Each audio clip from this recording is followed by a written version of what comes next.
Party నాయకత్వం మీరందరూ ఎప్పుడు మనసులో ఏం పెట్టుకోకుండా ఎవరు ఎక్కడ ఉన్నా మనందరం కలిసిమెలిసి పనిచేయాల్సిన అవసరం ఉంది. ఎలాంటి మనస్పర్ధలున్నా వర్గాలున్నా అన్ని పక్కన పెట్టి రాబోయే రోజు మన లోకల్ బాడీ ఎలక్షన్ లో ఇంతకన్నా కట్టుబాటుగా ఉండవలసిందిగా మనస్ఫూర్తిగా కోరుతూ ఇక్కడ ఈ విచ్చేసిన మంత్రివర్యులు అలాగే ఎంపీ గారు వాళ్ళు ఇచ్చే సందేశాన్ని బట్టి మనందరం అశ్వత్థానాలతో ఇంకా మనకి ఏమేమి కావాలా మనకి ఇంకా ఏమేమి ఇవ్వబోతున్నారో ఎదురు చూడవలసిందిగా మనస్ఫూర్తిగా కోరుతున్నా. ఈ రోజు ఈ ముఖ్యమైన సమావేశానికి ఈ ముఖ్యమైన సన్నివేశానికి విచ్చేసిన మంత్రివర్యులు కోమటిరెడ్డి వెంకటరెడ్డి గారికి, ఎంపీ రఘువీర్ గారికి, మన పక్కనే ఉన్న డైనమిక్ జైవీర్ ఎమ్మెల్యే గారికి, అలాగే మన శంకరన్న గారికి, మున్సిపల్ చైర్మన్ నల్గొండ గురి శ్రీనివాసరెడ్డి గారికి, అందరికి చూడు వాళ్ళు మన ఈ మధ్యన ఆర్టీఓ ఆఫీస్ కాడ కూర్చొని 1 లక్ష రూపాయలు తేలేని ఎమ్మెల్యే అయింది మీకు. ఇప్పుడు నేను చేసిన తీసుకురమ్మన్నాడు. ఇప్పుడు చూడరా బిడ్డ,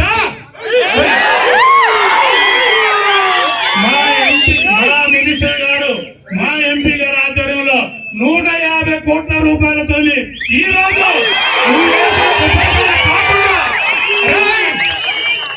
ఒకటే చెప్తున్నా, కొబ్బరికాయలు కాకుండా కొత్తగా మా కొబ్బరికాయ కొనుక్కొని 150 కోట్ల రూపాయలకి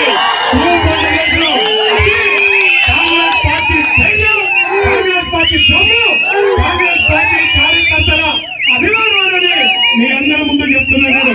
రాబోయే రోజులలో ఇంతకన్నా ఇంకా ఎక్కువ చేసి చూపిస్తా.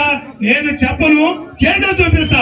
ఎవరైనా సరే మనందరం ఎదుటి వాటికి తీటుగా మనం బాణోలంటే అంత ముందు పోతాం. మనం వాళ్ళు లాగుతా ఉంటే మనం ముందు పోతా ఉంటాం.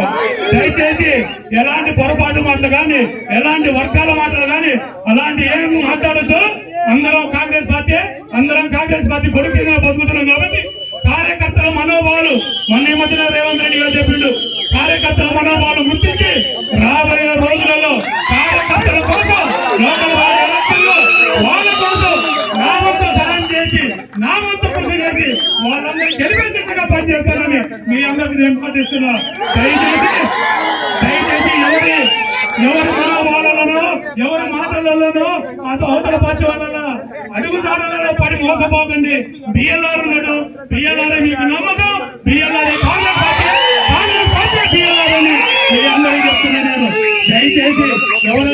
దయచేసి ఎవరైనా సరే మనందరం కలిసిమెలిసి పనిచేసి రాబోయే రోజుల్లో మిర్యాలగూడలో తెలంగాణ రాష్ట్రం మొత్తం మిర్యాలగూడ నియోజకవర్గంకి వెళ్ళి చూసే విధంగా నేను పనిచేస్తానని మీ అందరికీ మాట్లాడుతున్నాను. నేను